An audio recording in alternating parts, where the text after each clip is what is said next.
അപ്പൊ ശരിക്കും actually spirituality മനുഷ്യനെ എങ്ങനെയാണ് സഹായിക്കുന്നത്, അല്ലെങ്കിൽ അതെന്താണ് ശരിക്കും മനുഷ്യന്റെ ജീവിതത്തിൽ അതിൻ്റെ ഒരു ഇമ്പോർട്ടൻസ് എത്രത്തോളം ഉണ്ട്? ആദ്യം നമ്മുടെ സമൂഹത്തിൽ കാണുന്ന സ്പിരിച്വാലിറ്റി ഇല്ലെങ്കിൽ എന്ത് സംഭവിക്കും എന്ന് മനസ്സിലാക്കുമ്പോഴാണ് സ്പിരിച്വാലിറ്റി മനസ്സിലാവുക. ഇപ്പം അന്ന് ഒരു ആദിവാസി മധു, അയാളെ എന്തോ വിശപ്പിന് വേണ്ടിയിട്ട് സാധനം കണ്ടു, അടിച്ചു കൊന്നു. ലാക്ക് ഓഫ് സ്പിരിച്വാലിറ്റിയാണ്. ഒരു സ്കൂൾ കുട്ടി 10ാം ക്ലാസ്സുകാരനെ സഹപാഠികളെല്ലാവരും കൂടിയിട്ട് അടിച്ചു കൊന്നു. ലാക്ക് ഓഫ് സ്പിരിച്വാലിറ്റിയാണ്. ഒരു ചെക്കൻ കഞ്ചാവ് അടിക്കാൻ പൈസ തരാത്തതിൻ്റെ പേരിൽ ഉമ്മയെ കുത്തിക്കൊന്നു. ലാക്ക് ഓഫ് സ്പിരിച്വാലിറ്റിയാണ്. ഒരുപാട് ആളുകൾ കല്യാണം കഴിക്കാതെ ഒരുമിച്ച് ജീവിക്കുന്നു, എന്നിട്ട് അതിനിപ്പോൾ എന്താ പ്രശ്നം എന്ന് ചോദിക്കുന്നു. എന്തിനാ ഇപ്പോൾ കല്യാണം കഴിക്കണത്? അതായത് ഇല്ലീഗൽ സെക്ഷൽ റിലേഷൻഷിപ്പിലേക്ക് പോകുന്നു. ചില ആളുകൾ ആണും പെണ്ണും ഒരുമിച്ച് ജീവിക്കുന്നു. ചില ആളുകൾ പെണ്ണും ഒരുമിച്ച് ജീവിക്കുന്നു. ചില ആളുകൾ ദിവസം നമ്മൾ ട്രൗസറും ഡ്രസ്സും ഒക്കെ മാറ്റും പോലെ പെണ്ണ് മാറ്റുന്നു. അങ്ങനെ സമൂഹത്തിലേക്ക് നോക്കുകയാണെങ്കിൽ വെറുപ്പ്, വിദ്വേഷം, അധാർമികത അങ്ങനെ ഉണ്ടല്ലോ. ഒരു കുത്തഴിഞ്ഞ ജീവിതം നോർമലൈസ് ചെയ്യപ്പെടുന്നു.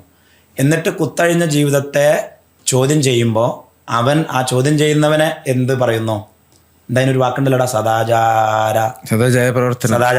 അതായത് ഇപ്പോൾ ഒരു ഉദാഹരണം, ഒരു റോട്ടിലൂടെ ഇങ്ങനെ കടന്നു പോകുമ്പോൾ ഏതോ ഒരു ഉമ്മാൻ്റെ ഒരു കുട്ടിയും ഏതോ ഒരു ഉമ്മാൻ്റെ ഒരു ബോയും ഗേളും ഇരുന്നിട്ട് അവിടെ നിന്നിട്ട് റോഡ് സൈഡിൽ സെക്സ് ചെയ്യുന്നു, ഫോർ എക്സാമ്പിൾ.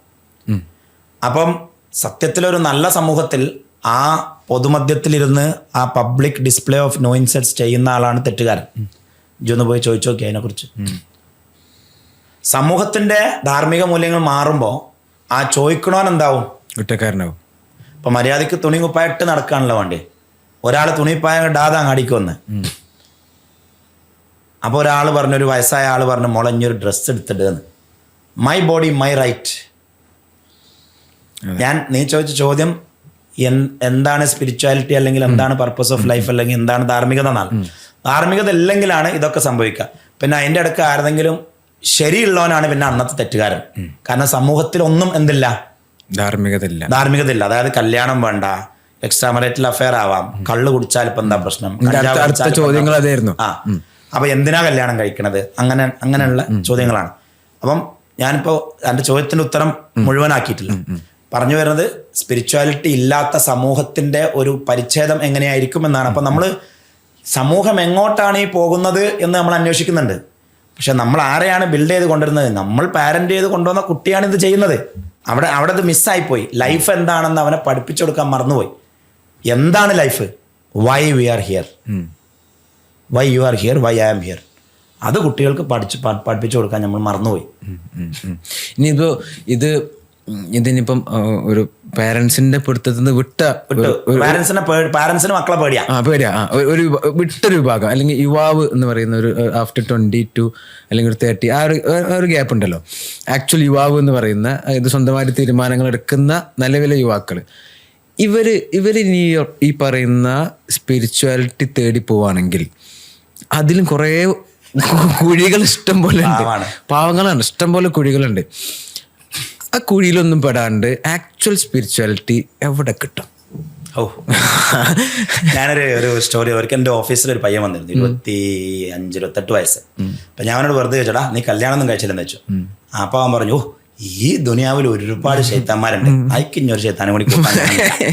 അപ്പോൾ എന്താ നീ, എൻ്റെ അമ്മ വേറെ കല്യാണം കഴിച്ചു പോയി, അച്ഛൻ വേറെ കല്യാണം കഴിച്ചു പോയി, എന്നും വഴക്ക്. ഞാനിങ്ങോട്ട് അവിടെയില്ല പടിയില്ല തെരുവിൽ ആരുടെയൊക്കെ ആട്ടും തുപ്പും കൊണ്ട് വളർന്ന്, എന്നിട്ട് പിന്നെ ജീവിക്കാൻ വേണ്ടി കുറേ എന്തൊക്കെയോ ചെയ്തു നോക്കി. കുറേ കഞ്ചാവ് അടിച്ചു നോക്കി, കുറേ ആ സ്വാമിയുടെ കൂടെ പോയി നോക്കി, ഇതിവിടെ കുറേ ഈ മൂലിയാരെ കൂടെ പോയി നോക്കി, അവിടെ കുറേ ആ അച്ഛൻ്റെ കൂടെ പോയി നോക്കി, വേറെ കുറേ ബോഷോൻ്റെ പുസ്തകങ്ങൾ വായിച്ചു നോക്കി. അങ്ങനെ ഓൻ എവിടെ പോയിട്ടും ഓനൊരു സമാധാനം കിട്ടിയില്ല. ലാസ്റ്റ് അവൻ സൈക്കാട്രിക് ഹോസ്പിറ്റലിൽ പോയി മരുന്ന് കഴിച്ചുകൊണ്ടിരിക്കുക. അല്ല അപ്പം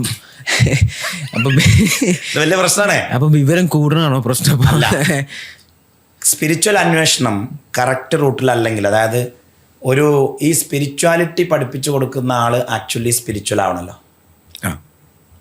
മെന്റർ ഒരു സ്പിരിച്വൽ ആവണല്ലോ. അപ്പം നമ്മളിങ്ങനെ വീണ്ടും സമൂഹത്തിൻ്റെ പരിച്ഛേദങ്ങളിലേക്ക് വരാം. എടുത്തു നോക്കുകയാണെങ്കിൽ കുറേ ഈ ആശ്രമങ്ങൾ അല്ലെങ്കിൽ സ്പിരിച്വൽ സംഭവങ്ങളൊക്കെ നടത്തുന്ന ആൾക്കാരെ ഇടയ്ക്കിടയ്ക്ക് ലൈംഗിക പീഡനങ്ങളിലും അല്ലെങ്കിൽ ഡ്രഗ് ട്രാഫിക്കിങ്ങിലും അല്ലെങ്കിൽ ഹ്യൂമൻ ട്രാഫിക്കിങ്ങിലും സംഭവിച്ചു. ഒരു ഹാൻഡ് ഇൻ ഹാൻഡ് പോലെയാണ്. എന്തുകൊണ്ടാ? ഇവര് സ്പിരിച്വൽ അല്ല. സ്പിരിച്വാലിറ്റി മീൻസ് ഹ്യൂമാനിറ്റി ആണ്. അധാർമിക തന്നെയാണ് ഇവരും ചെയ്യുന്നത്. സ്പിരിച്വാലിറ്റി മീൻസ് ഈ പാവമായിട്ടുള്ള ഈ സ്പിരിച്വൽ അന്വേഷണത്തിൽ നടക്കുന്ന ഈ ലോസ്റ്റ് ആയിട്ടുള്ള ആളെ ദുരുപയോഗം ചെയ്യുന്നവരും ഈ ലോകത്തുണ്ട്. എല്ലാവരും അങ്ങനത്തോലല്ല. അപ്പൊ നമ്മൾ എത്തിപ്പെടുന്ന ആള് ആക്ച്വലി സ്പിരിച്വൽ ആയിരിക്കണം. അയാൾക്ക് സ്പിരിച്വാലിറ്റിയെ കുറിച്ച് ഒരു ഡീപ്പ് നോളജ് വേണം. ബുക്കുകളിലൂടെയല്ല, അയാളുടെ ജീവിതത്തിലൂടെ. അപ്പൊ ഞാൻ പറയുന്നത് മനുഷ്യന് ബേസിക്കലി സ്പിരിച്വാലിറ്റിയിലേക്ക് വരാൻ വേണ്ടി മനുഷ്യ ജീവിതത്തിന് 3 പർപ്പസ് ഉണ്ട്. അത് നമ്മൾ പറയില്ല എന്തിനാ ഞാൻ പറയുന്നത് ചോദിച്ചാൽ 3 പർപ്പസ് ഉണ്ട്. ആ 3 പർപ്പസ് മനസ്സിലാക്കുന്നതാണ് സ്പിരിച്വാലിറ്റി. ഞാൻ പറയുന്നത് മനുഷ്യ ജീവിതത്തിന് 3 പർപ്പസ് ഉണ്ട്. ആ 3 പർപ്പസ് ആര് മനസ്സിലാക്കിയോ അതാണ് സ്പിരിച്വാലിറ്റി. എന്തൊക്കെയായിരിക്കും 3 കാരണങ്ങൾ? I mean purpose of life. അതിൽ ആദ്യത്തത്, നമ്മൾ ഒരു മനുഷ്യനെ സൃഷ്ടിക്കുന്നതിൽ ഏതോ ഒരു ശക്തിക്ക് പങ്കുണ്ട് എന്ന് മനുഷ്യന് വിശ്വാസം. എനിക്കങ്ങനെ വിശ്വാസമുണ്ട്. ഏതോ ഒരു ശക്തി ഉണ്ട് എന്നുള്ളത്. ഏത് ദൈവമായാലും കുഴപ്പമില്ല, ഏത് പടച്ചോനായാലും കുഴപ്പമില്ല. പക്ഷെ ഒരു ശക്തി, അതായത് ഇപ്പൊ ഇത്രയും ഒരു ചെറിയ കമ്പനി പോലെ ഒരു മാനേജർ ഇല്ലാതെ ഇല്ലല്ലോ. അപ്പൊ ഈ ലോകം ഇത്രയും വലിയൊരു സംഭവം നടക്കണ്ടല്ലോ. ഇപ്പൊ സൂര്യ, ഇപ്പൊ നിങ്ങളൊക്കെ എന്നും ഓഫീസിൽ ലേറ്റ് ആയി വരുന്നുണ്ട്. പക്ഷെ സൂര്യൻ ലേറ്റ് ആകണല്ലോ, കറക്റ്റ് ടൈം. എന്നും 6 മണിക്ക് എണീക്കുണ്ടല്ലോ. അപ്പൊ എന്തോ ഒരു സിസ്റ്റം ഇവിടെ ഉണ്ട്. ഇനിയിപ്പോ മൂപ്പര് ഓഫീസിൽ നിന്ന് പോണ സമയത്തും നിങ്ങൾ ലേശം നേരത്തെ മുങ്ങല്ലോ. പക്ഷെ സൂര്യൻ മുങ്ങില്ലല്ലോ. അത് കറക്റ്റ് ടൈമിൽ മുങ്ങണം. എല്ലാത്തിനും ഒരു മഴക്കൊരു ഒരു പരിധി ഉണ്ട്, കാറ്റിന് പരിധി ഉണ്ട്, ലൈറ്റിന് ഒരു പരിധി ഉണ്ട്, എല്ലാത്തിനും ഒരു പരിധി ഉണ്ടല്ലോ. അപ്പൊ അതൊരു കറക്റ്റ് സ്ട്രക്ചറിൽ പോകണമെങ്കിൽ ഇതിന്റെ പിന്നിൽ എന്തോ ഒരു കൺട്രോൾ ഉണ്ട്. അപ്പോൾ നമുക്ക് ഈ ആ ഒരു ശക്തി നമുക്ക് എന്തൊക്കെയോ തന്നിട്ടുണ്ട്. ഭക്ഷണമുണ്ട്, വസ്ത്രമുണ്ട്, പാർപ്പിടമുണ്ട്, അമ്മയുണ്ട്, അച്ഛനുണ്ട്, അയൽവാസികളുണ്ട്, കുടുംബമുണ്ട്, ആരോഗ്യമുണ്ട്, നമ്മൾ ജീവനോടെ ഉണ്ട്. അങ്ങനെ കുറേ സംഭവങ്ങളുണ്ട്. അപ്പോൾ എന്നും രാവിലെ എഴുന്നേറ്റിട്ട് അയാളോട് താങ്ക് യു ട്ടോ എന്ന് പറയുന്നത് സ്പിരിച്വൽ. അതൊരു ആറ്റിറ്റ്യൂഡാണ്. അത് അയാൾ കേട്ടോ, അയാൾ അതിന് പ്രതിഫലം നൽകിയോ എന്നുള്ളതൊന്നുമല്ല, നമ്മളത് പറഞ്ഞോ എന്നുള്ളതാണ്. നമ്മളത് അത് പറയുമ്പോൾ നമ്മുടെ തലച്ചോറിൽ മറ്റേ ഡോപ്പമൈൻ എന്ന് പറഞ്ഞ സാധനമല്ലേ, നമ്മൾ നേരത്തെ സാധനം അടിച്ചിട്ട് കിട്ടിയ അതൊന്നും അടിക്കണ്ട. രാവിലെ എണീച്ചിട്ട് താങ്ക് യു ട്ടോ എന്ന് പറഞ്ഞാൽ മതി, വരും. സ്പിരിച്വാലിറ്റിയുടെ ഒരു ബേസിക്കാണ് ഞാൻ പറയുന്നത്, വെരി ബേസിക്സ് ആണ്. അതെന്നും പറയണം. എന്നും പറഞ്ഞാലേ നമുക്കിപ്പം ഒരാൾക്ക് വിശക്കുണ്ടെങ്കിൽ അയാൾക്ക് 1 ദിവസം ബിരിയാണി കൊടുത്തിട്ട് പിന്നെ 24 ദിവസം പട്ടിണിട്ട് കാര്യമില്ലല്ലോ. അതുപോലെ തന്നെയാണ് ഈ ഗ്രാറ്റിറ്റ്യൂഡും. ഡോപ്പമൈൻ എന്നും വേണമെങ്കിൽ എന്നും ഗ്രേറ്റ്ഫുൾ ആയിരിക്കണം. എന്നും രാവിലെ എണീച്ചിട്ട് എന്നും രാത്രി ഉറങ്ങുന്നതിന് മുമ്പ് നമുക്കുള്ള കുഞ്ഞു അനുഗ്രഹങ്ങളെക്കുറിച്ച് കുഞ്ഞു അനുഗ്രഹങ്ങൾ. ഇപ്പം ഇന്ന് രാവിലെ എഴുന്നേറ്റോ, ഭയങ്കര സംഭവമല്ലേ. ഉറങ്ങി 100 പേരെ ഉറങ്ങിയാൽ 90 പേരല്ലേ എണീക്കുള്ളൂ. ബാക്കി 10 പേര് എണീക്കണില്ലല്ലോ. അല്ലെങ്കിൽ ബാക്കി ഒരാളെങ്കിലും എണീക്കണില്ല, അല്ലെങ്കിൽ 2 ആളെങ്കിലും എണീക്കില്ല. അപ്പൊ രാവിലെ എണീച്ചാൽ തന്നെ ഇന്നും കൂടി ഒരു ദിവസം കൂടി കിട്ടിയിട്ടാ. അപ്പൊ അതൊന്ന്. പിന്നെ ഇപ്പം ആ ഒരു ആരാധന എന്ന് വേണമെങ്കിൽ പറയാനേ, അതൊരു ആരാധനയാണല്ലോ. അത് ഏത് മതത്തിലായാലും അതൊരു ആരാധനയാണ്. അതുപോലെ ഇപ്പോൾ ഒരാള് ഇപ്പം നമ്മളിങ്ങനെ ഇരിക്കുമ്പോൾ നമ്മുടെ കുട്ടി നമ്മുടെ മുമ്പ് ഗ്ലാസ് തട്ടിയിട്ട് പൊട്ടിച്ചു. 2 ഓപ്ഷനാണുള്ളത്. ഒന്ന് അവൻ്റെ ചെപ്പൊക്കെ ഒന്ന് കൊടുക്കുക, കുറ്റിക്ക് നോക്കി കൊടുക്കുക. അല്ലെങ്കിൽ സാരല്ല എന്ന് പറഞ്ഞിട്ട് അവന്റെ കാലിൽ ആ കുപ്പിച്ചില്ല് കുത്താതെ വേഗം അവനെ മാറ്റി അങ്ങോട്ട് ഇരുത്തിയിട്ട് ഇത് വാര ക്ലീൻ ആക്കുക. 2 ഓപ്ഷനുള്ളത്. ഏതാ നല്ലേ? അതാണ് സ്പിരിച്വൽ വേഴ്സസ് നോൺ സ്പിരിച്വൽ. ഇതിപ്പോ ഓന്റെ ചപ്പക്കുറ്റിക്ക് പൊട്ടിച്ചിട്ട് അവനൊരു ചൈൽഡ്ഹുഡ് ട്രോമ ഉണ്ടാവുന്നല്ലാതെ ഈ ക്ലാസ് നന്നാകാൻ പോകുന്നുള്ളൂ. അത് പൊട്ടിയില്ലേ, ആപ്പിൾ ഫോൺ പൊട്ടിയില്ലേ, ആപ്പിൾ ഫോൺ നമുക്ക് വേറെ വാങ്ങാം. പക്ഷെ ഓന്റെ ചപ്പക്കുറ്റിക്ക് അടിച്ച ആ സാധനം ഹീൽ ചെയ്യണമെങ്കിൽ ഇനി കൊല്ലം കണക്കിന് നടക്കണം ഹീലിംഗ് സെന്ററിൽ. കുട്ടി അങ്ങോട്ട് നടക്കും, അതും കൊണ്ട് അവൻ മരിക്കും. ഓൻ ഈ ലോകത്ത് ആ പെയിന് ആ വേദന ഓൻ ചിലപ്പോൾ ഒരു 1000 ആക്കൊക്കെ കൊടുക്കും ചപ്പക്കുറ്റിക്ക്. പിന്നെ ഓനെ അടിക്കാൻ നടക്കാണ്. 6 കിട്ടിയാലും ചപ്പൊക്കെ അടിക്കും. ബാപ്പാനോട് കിട്ടിയത് ഇങ്ങനെ ഓൻ തന്നെ നാട്ടിൽ പോയപ്പോൾ നിരത്തി കൊടുക്കും പലിശ സഹിതം. അപ്പം അതിലും നല്ലത്. അപ്പം അതാണ് ഈ ഫോർഗീവ്നെസ് എന്ന് പറഞ്ഞ സാധനം, കൈൻഡ്നെസ് എന്ന് പറഞ്ഞ സാധനം, കരുണ കാണിക്കാനുള്ള കഴിവ്. ചെറിയൊരു പരിപാടി അല്ല, അതിന് കുറച്ച് പണിയുണ്ട്. അതിന് ആദ്യം സ്വന്തത്തോട് കരുണ കാണിക്കണം. അതാണ് ഞാൻ പറഞ്ഞത്, ഹീൽഡായിരിക്കണം. പാരന്റ് ആവുന്നതിന് മുമ്പ് ആള് ഹീൽഡായിരിക്കണം. ഹീലിംഗ് ഇല്ലാത്തവന്റെ പ്രശ്നം അവന് സമൂഹത്തോടല്ല വെറുപ്പ്, അവന് സ്വന്തത്തോടാ വെറുപ്പ്. അവന്റെ ഈ ദേഷ്യവും ഒച്ചയും ബഹളവും എല്ലാം സ്വന്തത്തോടാ. അവന് ബേസിക്കലി സ്പിരിച്വൽ അല്ല. അപ്പോൾ വാട്ട് ഈസ് സ്പിരിച്വാലിറ്റി എന്ന് വെച്ചാൽ സ്വയം മാപ്പ് കൊടുക്കണോ, സ്വയം മാപ്പ് കൊടുക്ക്. ഞാൻ മോശമാണെന്ന് പറഞ്ഞ് നടക്കാതെ സ്വന്തത്തിന് മാപ്പ് കൊടുക്കുന്ന പ്രോസസ്സ് സ്പിരിച്വാലിറ്റിയാണ്. നമ്മളോട് തെറ്റ് ചെയ്ത ആളുണ്ടാവും, പൈസ പറ്റിച്ചവരുണ്ടാവും, കട്ടവരുണ്ടാവും, ഇൻസൾട്ട് ചെയ്തവരുണ്ടാവും. ചിലപ്പോൾ നമ്മളെ ഭാര്യ നമ്മൾ ഇൻസൾട്ട് ചെയ്തിട്ടുണ്ടാവും. കാലാകാലം അവളായിട്ട് വെറുപ്പ് വെച്ചിട്ട് എങ്ങനെയാണ് നമുക്കൊരു റൊമാൻറ്റിക് ലൈഫ് മുന്നോട്ട് പോകാൻ പറ്റും? കഴിയില്ല. കാരണം ഞാനൊരു ഉദാഹരണം പറഞ്ഞാൽ, ഒരിക്കൽ കൗൺസിലിങ്ങിന് വന്ന ആള്, അയാളെ ബേസിക്കലി ഒരു എക്സ്ട്രാ മാരിറ്റൽ അഫെയറിൽ പിടിച്ചു. അയാൾക്ക് തന്നെ ഓൾറെഡി കുറ്റബോധമുണ്ട് ഇത് നല്ലതല്ല എന്നുള്ളത്. അയാൾ തന്നെ ഞാനൊരു മോശം ഹസ്ബൻഡാണ്, ഞാനൊരു മോശം പാപ്പയാണ് എന്ന് പറഞ്ഞിങ്ങനെ നടക്കുകയാണ്. അതിൻ്റെ ഇടക്കാണ് ഈ സാധനങ്ങളെല്ലാം കൂടിയും കോപ്പി ചെയ്ത് അതിൻ്റെ പ്രൂഫൊക്കെ കണ്ടെത്തി റെഡിയാക്കി ഇവളിതെല്ലാം കൂടിയും കൺസോൾട്ടേറ്റ് ചെയ്തിട്ട് അയാളെ വാപ്പാക്കും അയാളെ ഉമ്മാക്കും അയാളെ ബ്രദറിനും നാട്ടുകാർക്കും പള്ളിയിലും കമ്മിറ്റിയിലും മഹലിലും ഒക്കെ കൊണ്ടുപോയിട്ട് കൊണ്ടിട്ടത്. എന്നിട്ട് അയാളോട് പറഞ്ഞു, നിങ്ങൾ ചീത്തയാണ്, നിങ്ങൾ ചെറ്റയാണ്, നിങ്ങൾ നാറിയാണ്. ഈ നാട്ടുകാരെ മുമ്പിൽ മുഴുവൻ ഇയാളെ നാട്ടി അയാളോട് 4 വട്ടങ്ങൾ ചെറ്റയാണെന്ന് പറഞ്ഞാൽ നന്നാവും. എന്നിട്ട് വാട്ട് ഷീ വാണ്ട്സ് ഈസ് അയാൾ നല്ലൊരു ഹസ്ബൻഡ് ആവണം. നടന്ന തന്നെ അയാൾ ഒന്നും കൂടി മോശക്കാരനാവല്ലേ ചെയ്യുള്ളൂ. അവിടുത്തെ സ്പിരിച്വാലിറ്റി എന്ന് പറഞ്ഞാൽ ഓക്കെ എൻ്റെ ഹസ്ബൻഡിന് തെറ്റുപറ്റി അല്ലെങ്കിൽ എൻ്റെ ഭാര്യയ്ക്ക് തെറ്റുപറ്റി. ഈ ഇടയ്ക്ക് ഒരാൾ പറഞ്ഞു എൻ്റെ ഭാര്യ ഭാര്യയുടെ കട്ടിലിൻ്റെ അടിയിൽ നിന്ന് ഒരാളെ പിടിച്ചു. അപ്പം പറഞ്ഞു ഞാൻ തലാക്കല്ലാണ്, ഓക്കെ തല്ലിക്കോ ചെല്ലിക്കോ, 2 മക്കളുണ്ട്, പെൺകുട്ടികൾ +2 ഓൾക്ക് നാളെ പുതിയപ്പള വരും. ഉമ്മോടെയെന്ന് വെച്ചാൽ ഉമ്മാനെ കട്ടിലിൻ്റെ അടിയിൽ നിന്ന് പിടിച്ചുകൊണ്ട് പോയതാണെന്ന് പറയും. അതൊരു ഓപ്ഷനാണ്. അപ്പോൾ ഞാൻ ഏറ്റവും ഹയസ്റ്റ് ലെവൽ ഓഫ് സ്പിരിച്വാലിറ്റിയെ ഞാൻ എന്താ വിശദീകരിക്കാറ്, ഞാൻ പലപ്പോഴും ഡീപ്പ് ഇമർഷനിലൊക്കെ പറയലുണ്ട്. ഒരാൾ സ്പിരിച്വാലിറ്റി മെഷർ ചെയ്യുകയാണെങ്കിൽ അപ്പോൾ പലരും പറയും എനിക്ക് അത്ര സ്പിരിച്വാലിറ്റി ഒന്നും ഇല്ലാണ്. അതായത് ഒരു പ്രത്യേക സാഹചര്യത്തിൽ നമ്മളെ ഭാര്യ ഒരു തെറ്റ് ചെയ്ത് നമ്മൾ പിടിച്ചു, നമ്മൾ എന്ത് ചെയ്യും? അപ്പോൾ 10ൽ 9 പേരും പറഞ്ഞ ഉത്തരം എന്താണ്? ഓളെ ഒഴിവാക്കും. അത്ര സ്പിരിച്വാലിറ്റി ഇല്ല, നിങ്ങൾ വലിയ മറ്റേ ബനാവണ്ട, ആരാണ്ട മഹാത്മാഗാന്ധി ആവണ്ടെന്നാ പറയുന്നത്. അപ്പൊ ഞാൻ തിരിച്ചൊരു ചോദ്യം ചോദിച്ച്, അതേ ഭാര്യ നിങ്ങളെ ഒരു എക്സ്ട്രാ മാരിറ്റൽ അഫെയറിൽ പിടിച്ചാൽ നിങ്ങളുടെ എക്സ്പെക്ടേഷൻ എന്താ? അതൊക്കാണ്ട് പുറത്താ പോരെ. അതായത് നമ്മളിടുമ്പം ബർമുടയും ഓലിടുമ്പം വള്ളിയുടെ അത് നടക്കൂല. അപ്പൊ സ്പിരിച്വാലിറ്റി എന്ന് പറയുന്നത് ബേസിക്കലി അങ്ങനെ ആ മാപ്പ് കൊടുക്കലാണ് സ്വന്തത്തിനും അവർക്കൊക്കെ. ഈ ഞാൻ കണ്ട ഏറ്റവും വലിയ ഒരു സ്പിരിച്വാലിറ്റി എന്ന് പറയുന്നത് ഇപ്പം നമ്മൾ ഗ്രാറ്റിറ്റ്യൂഡ് ഫോർഗീവ്നെസ് പോലെ തന്നെ ഉള്ളൊരു സാധനമാണ് ബേസിക്കലി. അതായത് ഒരു ഉദാഹരണത്തിലൂടെ പറഞ്ഞാൽ, ഞങ്ങൾ ഉമ്മ കൂലിപ്പണിക്ക് പോയിട്ട് വേണം വീട്ടിലെ ഭക്ഷണം കൊണ്ടുവരാൻ. ചില ദിവസം 1 നേരം ഭക്ഷണം ഉണ്ടാവും, ചില ദിവസം 2 നേരം ഉണ്ടാവും. 3 നേരം ഭക്ഷണമുള്ള ദിവസം എന്ന് പറഞ്ഞാൽ ഞങ്ങൾക്ക് പെരുന്നാളാണ്. അപ്പോൾ അങ്ങനത്തെ ഒരു സമയത്താണ് ഉമ്മ ഈ കരിങ്കല്ല് കോറിയിൽ ലോറിയിലേക്ക് കരിങ്കല്ല് കയറ്റുന്ന സമയത്ത് പിന്നെ അത് കാല് സ്ലിപ്പായിട്ട് ആ കല്ല് തലയിൽ നിന്നും കാലുമ്മൽ വീഴുന്നതും കാല് ചതഞ്ഞു പോകുന്നതും. അപ്പോൾ ആ സമയത്ത് ഉമ്മ കുറച്ച് കാലം കിടപ്പിലായിരുന്നു. അപ്പോൾ ഉമ്മ പണിക്ക് പോകുന്നില്ല. അപ്പോൾ പണിക്ക് പോകാത്തതുകൊണ്ട് തന്നെ ഞങ്ങളെല്ലാവരും കിടപ്പിലാണെന്ന് വേണമെങ്കിൽ പറയാമല്ലോ, കാരണം പട്ടിണിയാണ്. അപ്പം മദ്രസയിൽ അന്ന് സംഭവിക്കുന്ന ഒരു സംഭവം എന്താണെന്ന് വെച്ചാൽ, അല്ലെങ്കിൽ സ്കൂളിൽ അന്ന് സംഭവിക്കുന്ന മദ്രസ എന്ന് വേണമെങ്കിൽ പറയാം. അപ്പം നമുക്ക് ഫീസ് അടക്കാൻ ഇല്ലല്ലോ, ഫീസ് അടച്ചിട്ടില്ല, പണിക്ക് പോകണില്ലല്ലോ. അപ്പം ഫീസ് അടക്കാഞ്ഞിട്ട് നമ്മളോട് പറയാണ് നാളെ ഫീസ് ഉണ്ടെങ്കിൽ മദ്രസയിൽ വന്നാൽ മതി, അല്ലെങ്കിൽ നിങ്ങൾ പുറത്ത് എന്ന് പറയാണ്. അങ്ങനെ നാളെ നമുക്ക് മദ്രസയിലേക്ക് പോകാൻ പറ്റുന്നില്ല, ഫീസ് അടക്കാൻ പറ്റുന്നില്ല. അപ്പോൾ അതിലൊരു അധ്യാപകൻ, അവിടെയാണ് സ്പിരിച്വാലിറ്റി മനസ്സിലാക്കേണ്ടത്. അവിടെയുള്ള ആളുകളൊക്കെ ഇപ്പോൾ ആരുമില്ലാത്ത ഒരു ഓർഫൻ കുട്ടികൾ 4 പേര്, അവർ ഫീസ് അടച്ചിട്ടില്ല, അവർ മദ്രസയിൽ വരണ്ട, പോടാ പുറത്ത് എന്ന് അധികാര സ്ഥാനത്തിരിക്കുന്ന ആർക്കും പറയാം.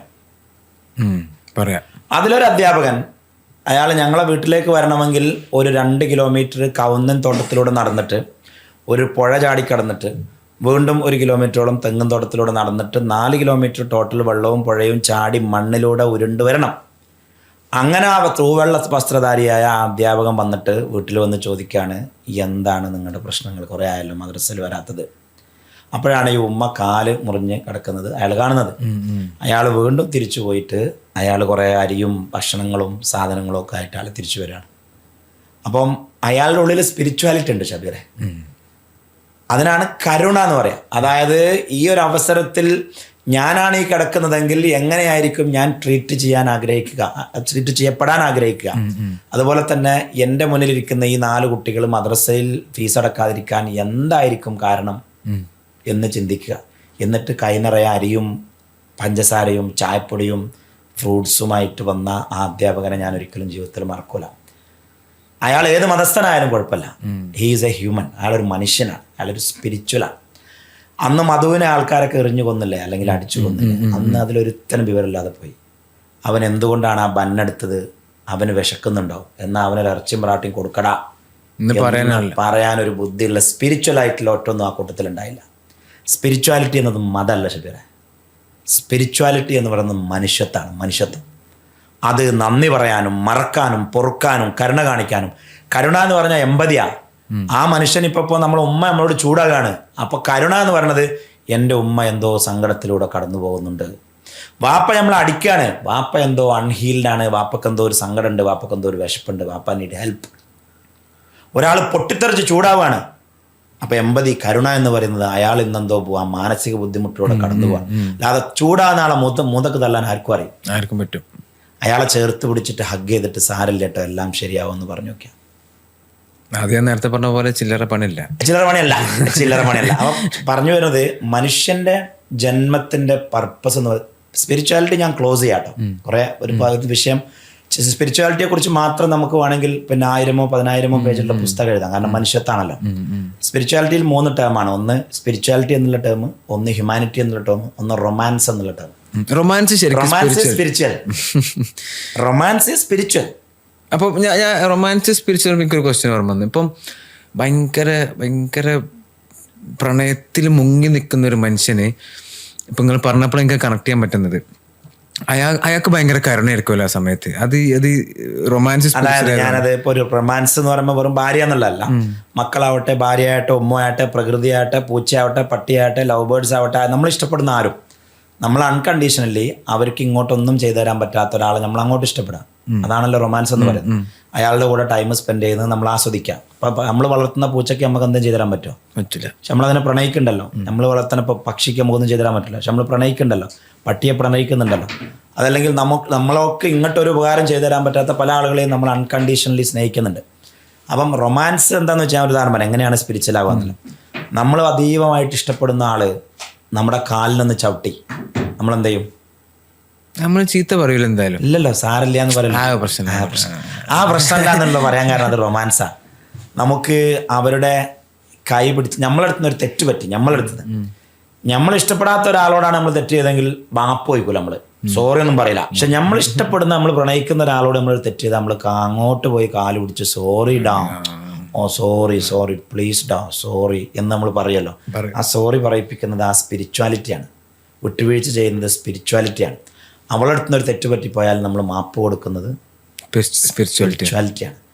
അവളൊന്നും ഇങ്ങോട്ട് ചെയ്തു തരില്ല എന്ന് മനസ്സിലാക്കിയിട്ടും നമ്മൾ അവളെ അങ്ങോട്ട് സെർവ് ചെയ്യുന്നത്, അത് ഒരു കോഫി ഉണ്ടാക്കി കൊടുക്കലാവട്ടെ, ഭക്ഷണം ഉണ്ടാക്കി കൊടുക്കലാവട്ടെ, മസാജ് ചെയ്ത് കൊടുക്കലാവട്ടെ, അതല്ലെങ്കിൽ എന്തും ചെയ്ത് കൊടുക്കലാവട്ടെ, എല്ലാം. അപ്പം സ്പിരിച്വാലിറ്റി ഉള്ള ആൾക്ക് മാത്രമേ റൊമാൻസ് ചെയ്യാൻ പറ്റുള്ളൂ. അതല്ലാത്തവൻ നാട്ടിൽ മൊത്തം മാന്യനായിരിക്കും, വീട്ടിലെത്തിക്കഴിഞ്ഞാൽ ഭാര്യ മക്കളായിട്ട് ഭയങ്കര കച്ചറായിരിക്കും. കാരണം ഈസ് നോട്ട് സ്പിരിച്വൽ. അപ്പോൾ ഒരു മനുഷ്യന് റൊമാൻറ്റിക് ആവണമെങ്കിൽ, നല്ല അച്ഛനാവണമെങ്കിൽ, നല്ല അമ്മയാവണമെങ്കിൽ, നല്ല ഭാര്യ ആവണമെങ്കിൽ, നല്ല ഭർത്താവാണെങ്കിൽ അയാൾ ആദ്യം റൊമാൻറ്റിക് അല്ല ആവേണ്ടത്, സ്പിരിച്വലാണ്. സ്പിരിച്വൽ അല്ലാത്ത സെക്സ് മൂരാച്ചി സെക്സാണ്. സ്പിരിച്വൽ അല്ലാത്ത റൊമാൻസ് മൂരാച്ചി റൊമാൻസ്. അതിനാണ് ആൾക്കാർ നാർസിസിസം എന്നൊക്കെ. നാർസിസിസം എന്നൊക്കെ അതിനെ പറയും. ഒരു ഉപ്പില്ലാത്ത കഞ്ഞിയാണല്ലോ ആൾ, വികാരമില്ലാത്ത ആളാണല്ലോ. ധാഷ്ട്യം. അയാളിൽ ധാഷ്ട്യമല്ല, അയാൾ ചിലപ്പം സെക്സൊക്കെ മറ്റേ മെഷീൻ അടിക്കുന്ന പോലെ അടിക്കുന്നുണ്ടാവും, പക്ഷേ അതിൽ ഇമോഷൻ ഇല്ല, അതിൽ ആത്മാവില്ല. ആത്മാവ് വരണമെങ്കിൽ ആദ്യം സ്പിരിച്വാലിറ്റി കണ്ടു. സ്പിരിച്വാലിറ്റി ഇല്ലാത്ത ഇയാൾ ഹീലാവാഞ്ഞിട്ടാണ്. ഇയാൾക്ക് സ്പിരിച്വാലിറ്റി ഈസ് ബേസിക്കലി ഹീലിംഗ്. അയാൾ ഹീലായി കഴിഞ്ഞാൽ അയാളുടെ കരുണ വരും, അയാളിൽ നന്ദി വരും, ഗ്രാറ്റിറ്റ്യൂഡ് വരും, അയാളിൽ കൈൻഡ്നെസ് വരും, അയാളിൽ വിട്ടുവീഴ്ച മനോഭാവം വരും. സ്പിരിച്വാലിറ്റി ഞാൻ കൺക്ലൂഡ് ചെയ്യുമ്പോൾ ഒരൊറ്റ സാധനം കൂടി ഇതിൽ ആഡ് ചെയ്യണം. ഒരു മനുഷ്യന്റെ ജന്മത്തിന്റെ പർപ്പസ് എന്താന്ന് വെച്ചാൽ അയാൾ സ്പിരിച്വൽ ആവുക. അയാൾ സ്പിരിച്വൽ ആവുക എന്നുള്ളതാണ് ആദ്യത്തെ പർപ്പസ് ഒരു മനുഷ്യന്റെ. അതായത് അയാളുടെ സൃഷ്ടിച്ച ആ സൃഷ്ടാവിനോട് കാണിക്കുന്ന കടപ്പാടാണ് ഇതൊക്കെ. സ്പിരിച്വാലിറ്റി എന്ന് പറയുന്നത് അതിലുള്ള ഒരു പ്രധാനപ്പെട്ട കൺക്ലൂഷൻ എന്താന്ന് വെച്ചാൽ, നമുക്കൊരു അടച്ചിട്ട മുറി ഉണ്ടാവുമല്ലോ ശിവരെ, അടച്ചിട്ട മുറി. ഒരു മനുഷ്യൻ ആരാണെന്ന് ചോദിച്ചാൽ അയാൾ ആ അടച്ചിട്ട മുറിയിൽ ആരാണോ അയാളാണ് അയാൾ. അതിൻ്റെ ഉള്ളിൽ അയാൾക്ക് ഇഷ്ടമുള്ള ആളാണെങ്കിൽ അയാൾ സ്പിരിച്വലാണ്. അതിനുള്ളിൽ അയാൾക്ക് ഇഷ്ടമില്ലാത്ത ആളാണെങ്കിൽ അയാളുടെ ഏറ്റവും വലിയ സ്ട്രെസ്സ് അതാണ്. മനുഷ്യൻ മരിക്കാൻ കാരണം പ്രമേഹവും അല്ലെങ്കിൽ മനുഷ്യന് അസുഖങ്ങളും സ്ട്രോക്കും ഹാർട്ട് അറ്റാക്കും വരാൻ കാരണം പ്രമേഹവും അല്ലെങ്കിൽ മറ്റു അസുഖങ്ങളൊന്നുമല്ല, സ്ട്രെസ്സാണ്. കണ്ടിന്യൂസ് സ്ട്രെസ്സാണ്. കണ്ടിന്യൂസ് സ്ട്രെസ്സ് മനുഷ്യനുണ്ടാവാനുള്ള ഏറ്റവും പ്രശ്നം എന്താണെന്ന് വെച്ചാൽ, ഞാൻ അബ്ദുസ്സലാം ഉമർ, ഞാൻ എങ്ങനെയായിരിക്കണം എന്നൊന്നും എനിക്കൊരു വാല്യൂ സിസ്റ്റം ഉണ്ട്. പക്ഷെ അടച്ചിട്ട മുറിയിൽ അബ്ദുസ്സലാം ആരാണ് എന്നുള്ള നല്ല തിരിച്ചറിവ് എനിക്കുണ്ട്. കാരണം ഞാനല്ലാത്ത ആർക്കും അറിയില്ല. ഈ രണ്ടാൾ തമ്മിലൊരു കോൺഫ്ലിക്റ്റ് ഉണ്ടായി കഴിഞ്ഞാൽ സ്ട്രെസ് പ്രതിരോധം. സ്ട്രെസ് വരും. ആ സ്ട്രെസ് മനുഷ്യനെ കൊല്ലും. അതാണ് ഏറ്റവും വലിയ സ്ട്രെസ്. ഈ അടച്ചിട്ട് മുറിയത്ത് ഞാനും പുറത്തുള്ള ഞാനും മാച്ചായില്ലെങ്കിൽ വലിയ പ്രശ്നം. വലിയ പ്രശ്നമാണ്. ഈ പുറത്തുള്ള ഞാനാണല്ലോ ശരിക്കും ഞാനാകാൻ ഉദ്ദേശിക്കുന്ന ഞാന്. പക്ഷെ ഉള്ളിൽ ഞാൻ പക്ഷെ ഉള്ളിൽ അത് ഞാനല്ലല്ലോ. ഞാനല്ലല്ലോ. അപ്പൊ ഭയങ്കരമായിട്ട് നമുക്ക് സെൽഫ് ഹേറ്റഡ് വരും. അവനാണ് ദേഷ്യക്കാരൻ. അവനാണ് അപ്പോഴാണ് റോട്ടുമ്പൊക്കെ ഇറങ്ങുമ്പോൾ ദേഷ്യം വരുന്നത്. എല്ലാരോടും ദേഷ്യം. സത്യത്തിൽ അവൻ ആരോടും ദേഷ്യമല്ല, ആരോടും ദേഷ്യമുള്ളൂ അവനോട്.